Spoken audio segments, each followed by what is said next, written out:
The Grand Hall of the Galactic Council sparkled under the light of 3 artificial suns. The massive room, built to hold representatives from over 200 species, buzzed with the usual mix of important discussions and not-so-subtle political games. At the far end of the room, Ambassador Tom Miller of Earth sat quietly, watching the scene unfold before him. He was used to the looks by now. The slight turn of heads, the quiet whispers, and the barely hidden smirks. Humans had been part of the Galactic Council for 15 years, but their reputation still followed them everywhere. The cautious species, the careful ones, the cowards of the cosmos.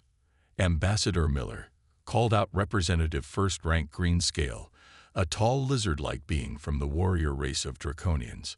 I trust you brought your emergency backup chair today, and perhaps a spare backup for the backup. Several other representatives chuckled at the joke. Miller smiled politely. He had indeed brought a second chair, as per standard human protocol for all official meetings, but he saw no reason to be embarrassed by this. Better to have it and not need it, than need it and not have it, he replied calmly, quoting an old Earth saying. The morning's agenda was focused on deep space mining operations. The Draconians were pushing for more aggressive expansion into the asteroid belts of the Orion sector. They had lost 3 ships and 20 crew members in the last month alone, but they wore these losses like badges of honor. The human delegation, of course, suggests we conduct another 6 months of safety surveys, Greenscale said, his voice dripping with mockery. Perhaps we should wrap each asteroid in soft padding first. More laughter filled the chamber. Miller noticed how the younger species in the council joined in quickly, eager to align themselves with the more established powers. We suggest proper scanning because the Orion sector has unusual magnetic disturbances, Miller explained. Our data shows. Your data, interrupted Blue Horn, a massive 4-armed being from the Taurus system. Humans always hide behind their data and their safety protocols. When will you learn that progress requires risk? Miller took a deep breath. On his desk, he had 5 tablets running simultaneously, each monitoring different aspects of the meeting. One tracked speaker patterns, another analyzed emotional indicators in alien speech, and a third kept up with real-time protocol updates. His fellow representatives called it paranoid. Humans called it being prepared. The Council recognizes the delegation from Earth, announced the chief speaker, an ancient being of pure energy contained within a crystalline structure. You may present your findings on the Orion sector. Miller stood up, straightening his perfectly pressed uniform. He activated his presentation system, both the main unit and the backup, and began displaying the detailed survey results. The holographic images showed clear evidence of dangerous gravitational anomalies hidden within the asteroid field. As you can see, Miller began, but he was cut short by alarms blaring throughout the chamber. Red emergency lights began flashing, and the artificial suns dimmed to emergency power levels. The council erupted in confusion. Representatives jumped from their seats, some calling out in their native languages.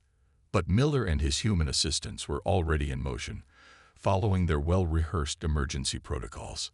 Within seconds, Miller had activated his emergency communication system, standard issue for all human diplomats, and was receiving real-time updates.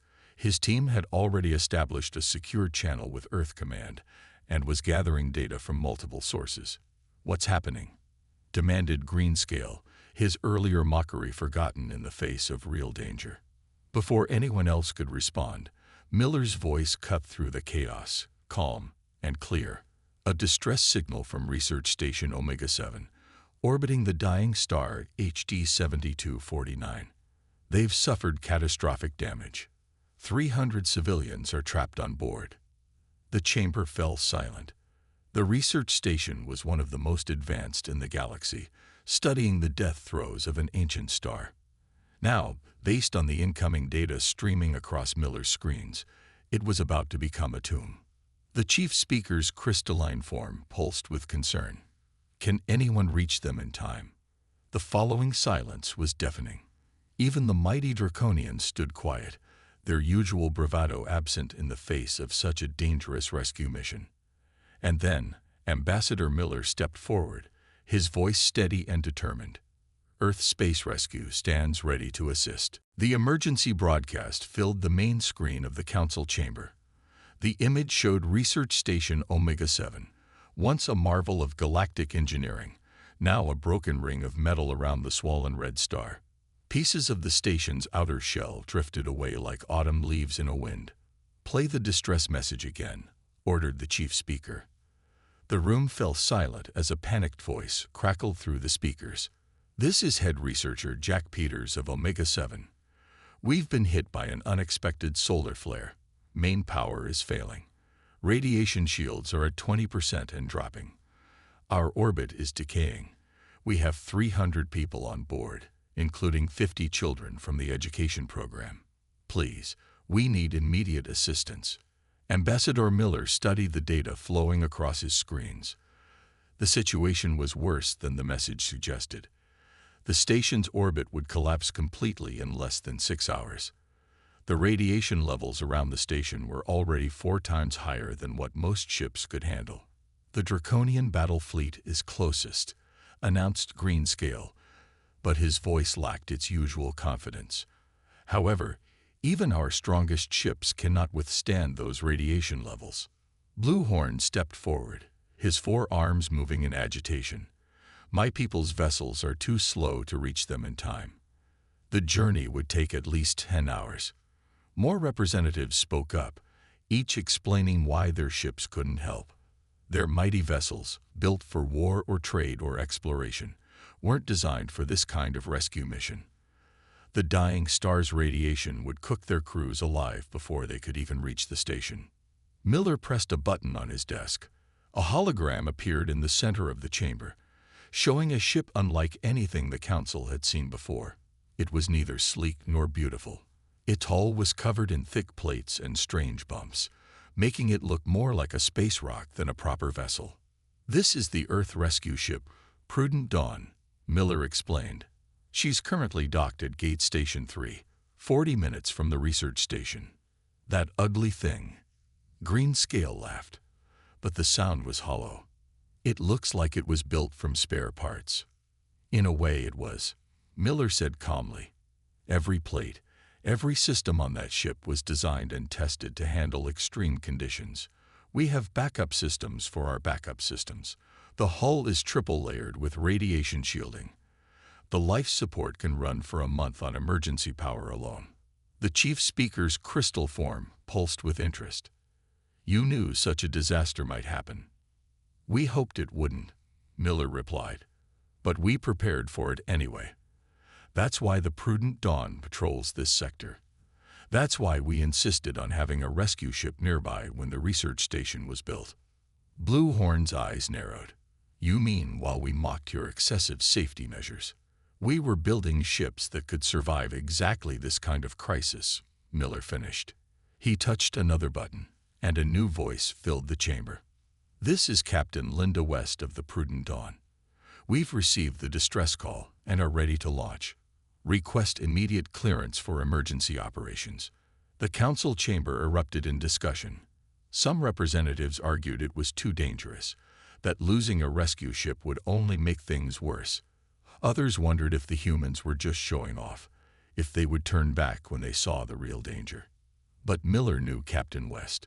She had spent 15 years in Earth space rescue, training for missions that everyone hoped would never happen. Her ship might look ugly, but every unnecessary safety feature, every excessive backup system, had been added for a reason. The chief speaker raised his crystalline arms for silence. "Ambassador Miller, your people understand that this mission might be suicide. The radiation levels are still rising. The star is becoming more unstable by the minute." Miller looked at the image of the dying star, its angry red light filling the screen. Then he looked at his fellow council members, who had so often laughed at human caution. "We understand the risks," he said.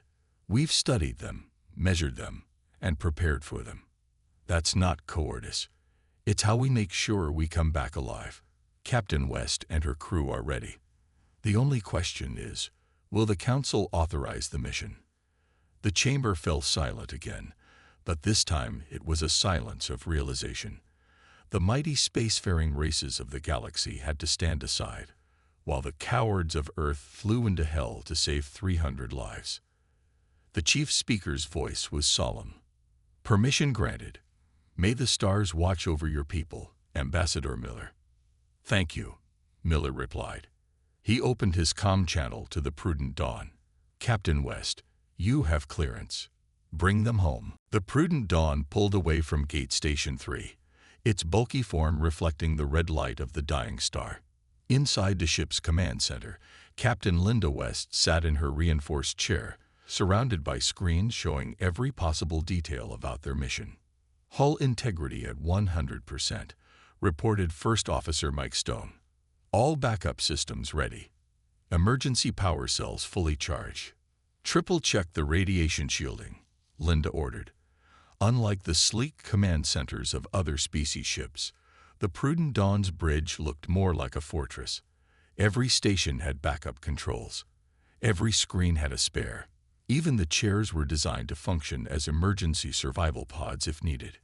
The main screen showed their target, Research Station Omega-7, now barely visible through the waves of radiation pouring from the dying star. The station's orbit was decaying faster than predicted. In the council chamber, the gathered representatives watched the rescue mission through multiple camera feeds. Ambassador Miller stood quietly, his tablets displaying real-time data from the Prudent Dawn. Why are they moving so slowly? Demanded Greenscale. At this rate, the station will break apart before they reach it. They're following safety protocols, Miller explained, testing the radiation levels at each point, adjusting their shields. There's no time for cowardly caution. Blue Horn interrupted. They should charge in and grab the survivors. Miller didn't argue. He just pointed to one of his screens, where radiation readings were displayed. The last ship that tried to rush through this kind of radiation field turned into a cloud of vapor. On the Prudent Dawn, Linda watched as her crew worked with practiced precision. Every step had been drilled hundreds of times. Every possible problem had a solution ready. Radiation spike ahead, called out Sally Reed, the sensor operator. Levels at 6 times normal safety limits. Deploy the secondary shield array, Linda ordered. Rotate frequencies according to pattern delta. The ship's outer layer shifted, plates moving like scales on a fish. Other species ships used single powerful shields. The Prudent Dawn used layers of weaker shields, each tuned to different frequencies. When one layer weakened, another was already in place. 5 kilometers to station range, Mike reported. Wait, I'm picking up something strange. Linda leaned forward. Show me. The screen displayed a new threat, a massive solar flare building up on the star's surface. If it hit while they were attempting rescue, even the Prudent Dawn's shields might not hold. In the council chamber, the representatives watched in horror as the data came in. They must retreat. Greenscale shouted. No ship can survive that kind of solar flare. But Miller smiled slightly. Watch, he said. On the Prudent Dawn, Linda was already acting. Deploy solar shields, she ordered. Activate the emergency cooling systems. Sally, calculate the flare's exact trajectory. The ship's ugly exterior transformed again. Panels that looked like random bumps opened up, revealing sheets of highly polished metal. They angled themselves precisely, creating a complex pattern of reflective surfaces. What are they doing? Blue Horn asked, all 4 arms gesturing in confusion. Something cowardly, Miller replied. Those panels will reflect 90% of the flare's energy. The cooling systems will handle the rest. We installed them after studying similar stars for 3 years. The solar flare erupted, a massive wave of burning plasma rushing toward both the station and the rescue ship. But when it hit the Prudent Dawn's angled panels, most of the energy bounced away into space. What got through was absorbed by the layered shields and dispersed by the cooling systems. Shields holding at 60%, Mike reported calmly. All systems functioning within expected parameters. Linda nodded. Take us in. Begin docking procedures. The council chamber was silent as they watched the Prudent Dawn, this ungainly ship that looked like it was built from spare parts, do what their finest vessels couldn't. It had survived a solar flare that would have destroyed any other ship in the galaxy. Perhaps, the chief speaker said thoughtfully, we have misunderstood the nature of courage. It seems there is bravery in being prepared. Miller touched his comlink. Captain West, you have a clear path to the station. How do you want to proceed? Linda's voice came back steady and determined. By the book, Ambassador. We're going to do this right. We're going to do this carefully, and we're going to bring everyone home alive. The Prudent Dawn hung motionless beside Research Station Omega-7, connected by 3 separate docking tubes.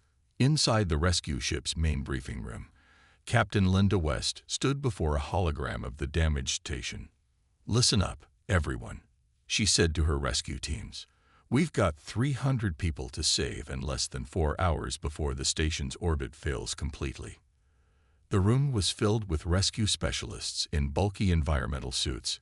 Each suit had its own power supply, radiation shielding, and enough air for 6 hours, twice as long as they expected to need. Why 3 docking tubes? Asked one of the council observers who had insisted on coming aboard. He was a young draconian officer named Swift Claw, sent to learn from the humans' methods. Backup plans, Linda replied simply. If 1 tube fails, we have 2 more. If 2 fail, we still have 1. We never rely on just one way out. On the main screen, First Officer Mike Stone displayed the rescue plan. We'll split into 6 teams. Each team has a specific section of the station to clear. Each team has its own backup power supplies, medical kits, and emergency beacons. In the council chamber, the representatives watched the briefing through the ship's cameras. Many had stopped mocking the humans' careful approach. Now they leaned forward, studying every detail. Notice how they check every piece of equipment twice, Ambassador Miller pointed out. How they have plans for every possible problem. Back on the Prudent Dawn, Linda continued the briefing. The station's radiation shielding is failing section by section. Team 1 will start with the nursery and school areas. Teams 2 and 3 will handle the residential sections. Teams 4 and 5 will clear the research labs. Team 6 stays on standby as emergency backup. That leaves no one for the engineering section. Swift Claw noted. Engineering is too heavily damaged, Mike explained. We'll handle that last, after the civilians are safe. Remember your radiation badges. If they turn red, you retreat immediately. No heroics. Swift Claw snorted. In my fleet, we would consider it cowardly to retreat. In Earth Space Rescue, Linda replied calmly, we consider it stupid to die unnecessarily. A dead rescuer can't save anyone. The rescue teams began their final equipment checks. Each member verified their partner's suit seals, backup systems, and emergency beacons. They loaded spare oxygen tanks, medical supplies, and portable shield generators onto hovering cargo sleds. Why so much equipment? Swift Claw asked. It will only slow you down.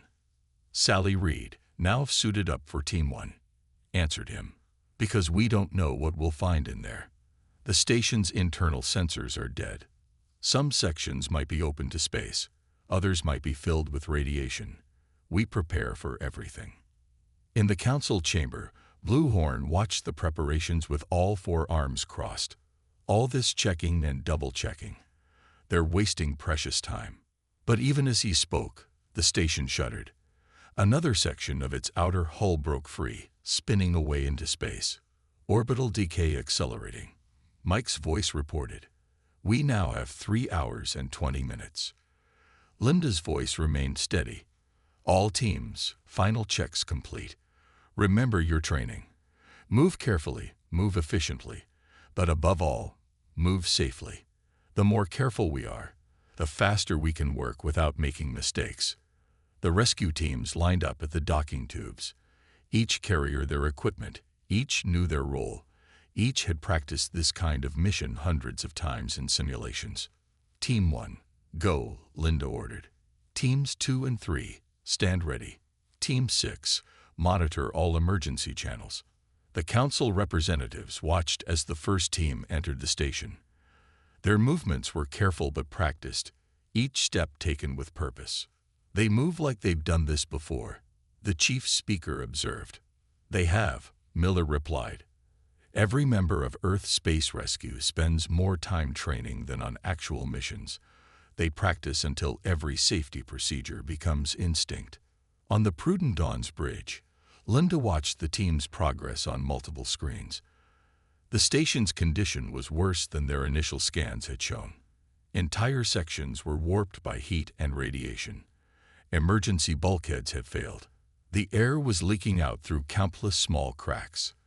But her people were ready for this. They had trained for this. They had prepared for this. Team 1 reaching first group of survivors, Sally's voice reported, beginning evacuation procedures according to Protocol 7. Linda nodded. By the book, people.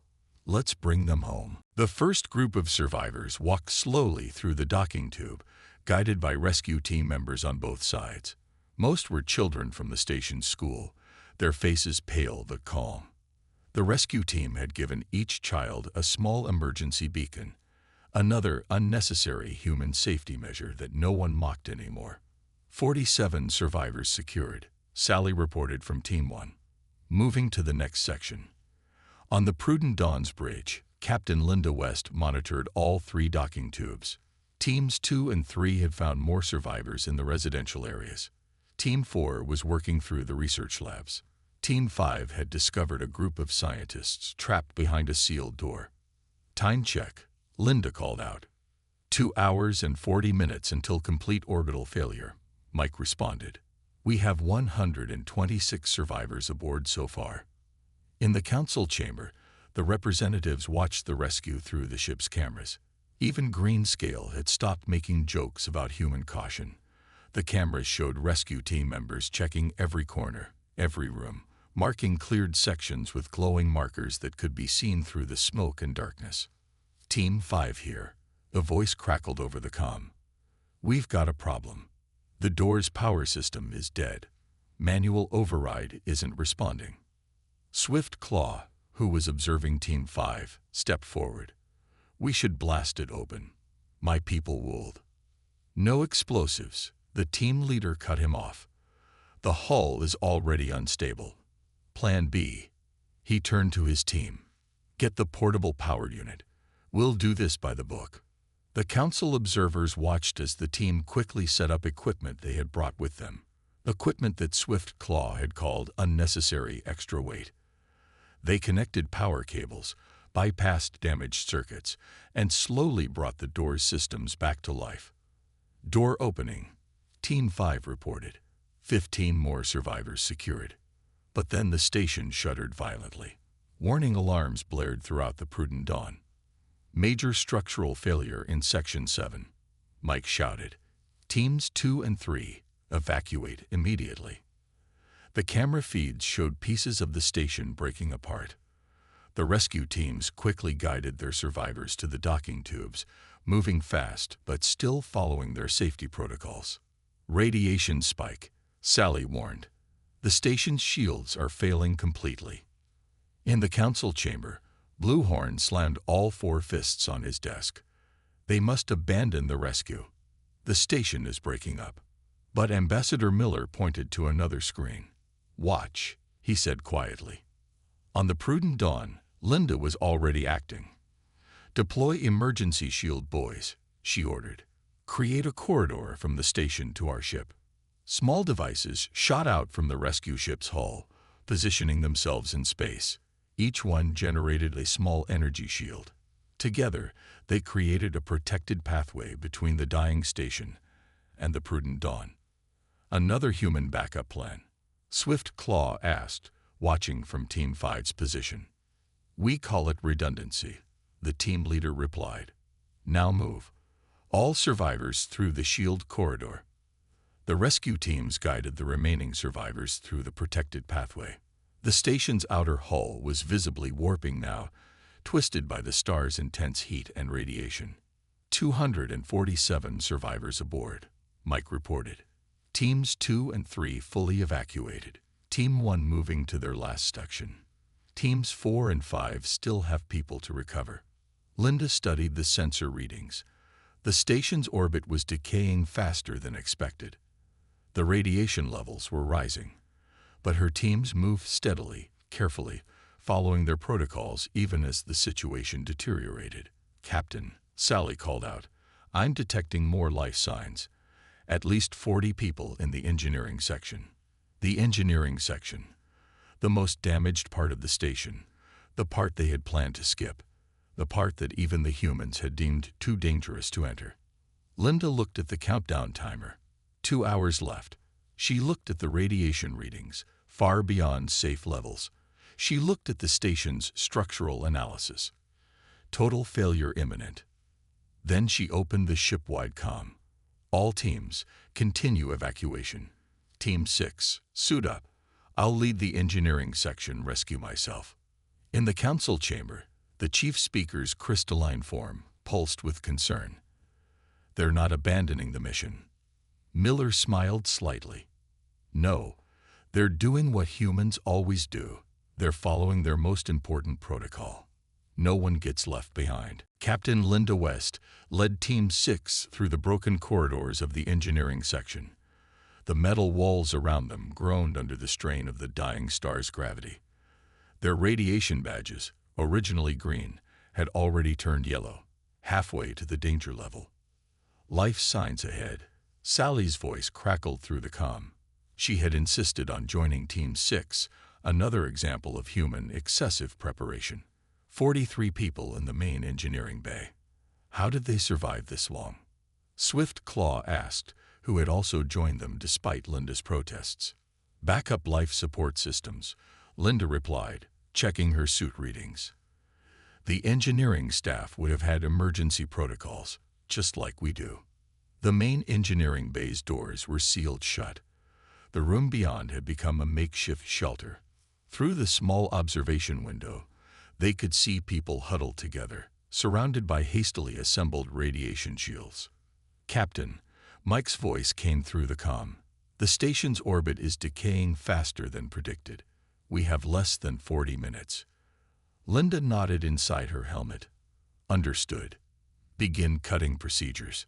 Her team pulled out plasma cutters, tested and certified for explosive environments, another human safety requirement that had seemed excessive during training. They began carefully cutting through the door's locks. In the council chamber, the representatives watched through the rescue team's cameras.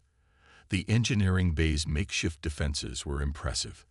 The survivors had cobbled together shield generators and life support systems, fighting for every minute of survival. "They're as cautious as humans," Blue Horn observed, without his usual mockery. "They learned from their human engineers," Miller explained.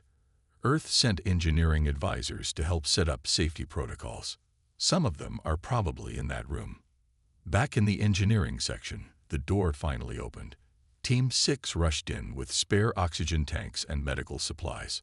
Among the survivors, they found head researcher Jack Peters, who had sent the original distress call. "We thought no one would reach us in time," Peters said, his voice weak.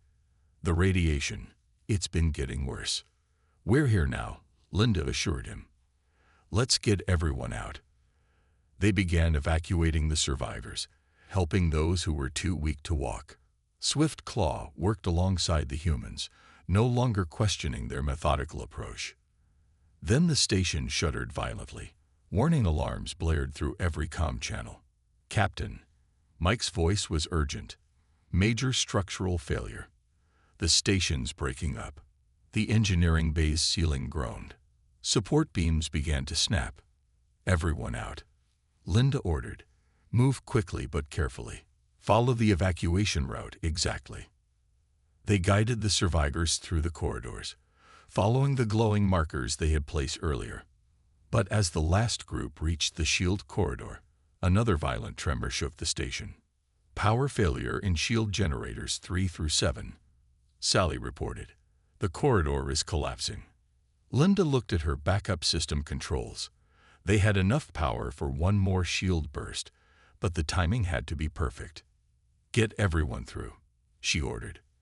"I'll maintain the shield from here." "Captain," Swift Claw protested, "you'll be trapped." "No," Linda said firmly. "I'll be following protocols." She pulled out what looked like a small disk from her suit, another backup system that other species had laughed at. The survivors rushed through the failing shield corridor. Linda watched her power readings drop. The moment the last person was through, she pressed a button on the disk. A personal shield bubble formed around her, the emergency escape system that every human rescue worker carried. As the station's shields failed completely, Linda pushed off from the floor, using her suit's thrusters to guide herself through space. The dying star's radiation battered her personal shield. Warning lights flashed on her suit display. But she had trained for this. Every human rescue worker had practiced this exact scenario. In the council chamber, the representatives watched in stunned silence as Linda flew through space, protected only by her unnecessarily complex suit systems. "The backup of the backup," Miller said quietly. "We prepare for everything." The Prudent Dawn's emergency recovery team was already moving. They had prepared for this too. As Linda's shield began to fail, they caught her in a tractor beam and pulled her to safety. She landed in the ship's airlock just as the last pieces of Research Station Omega-7 broke apart, pulled into the dying star's embrace. The Prudent Dawn's medical bay was crowded but orderly. All 300 survivors had been accounted for, each one carefully checked and treated according to standard human medical protocols. Captain Linda West sat on an examination table, enduring the ship doctor's thorough checkup, while Swift Claw watched with newfound respect. "Your personal shield took quite a beating," the doctor said, checking radiation exposure readings. "But it worked exactly as designed. You'll have no lasting effects." "Of course it worked," Linda replied with a small smile. "We tested it 500 times before approving the design." In the council chamber, the mood had shifted dramatically. The representatives who had once mocked human caution now sat in thoughtful silence, watching the rescue operation's final reports come in. Ambassador Miller stood before the council, delivering his summary. 300 survivors rescued. 0 casualties. All rescue team members safe. Mission accomplished. Accomplished through preparation. The chief speaker noted, his crystalline form glowing warmly. "Through attention to detail that we once called excessive." Greenscale, the mighty draconian warrior who had made so many jokes about human cowardice, rose from his seat. "I move that the council formally recognize Earth Space Rescue's achievement." And he paused, seeming to struggle with his next words. "I request that they share their safety protocols with all council species." Back on the Prudent Dawn, the rescue teams were running post-mission checks on their equipment. Every suit would be inspected, every system tested, every piece of data analyzed to improve future missions. Swift Claw helped them, learning the value of each step. "I understand now," he said to Linda. "What looks like cowardice to others is really respect." Linda finished. "Respect for the dangers of space, respect for the value of life. Every backup system, every safety check, every drill we run, they're all about preserving life." In the ship's main hall, the survivors gathered to thank their rescuers. Head researcher Peters addressed the crowd, his voice strong despite his ordeal. "When we sent out our distress call, we feared no one would come. The radiation levels were too high, the risks too great.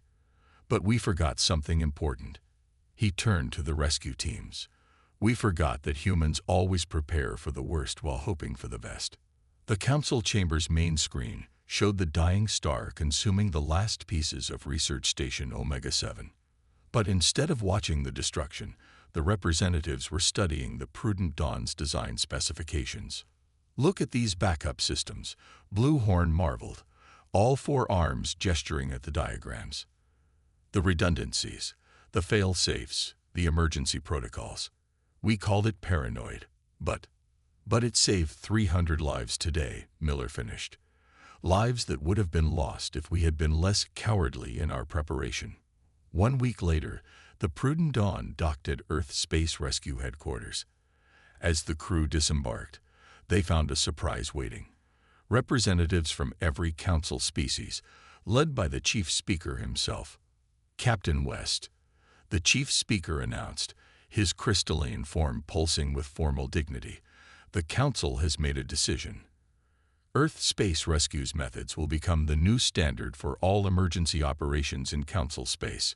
We request that your people train our rescue teams."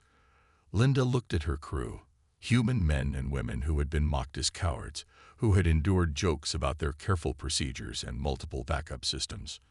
Now they stood tall, proud not of reckless bravery, but of careful, determined competence. "We would be honored," she replied. "We'll start with the basics. Always have a backup plan."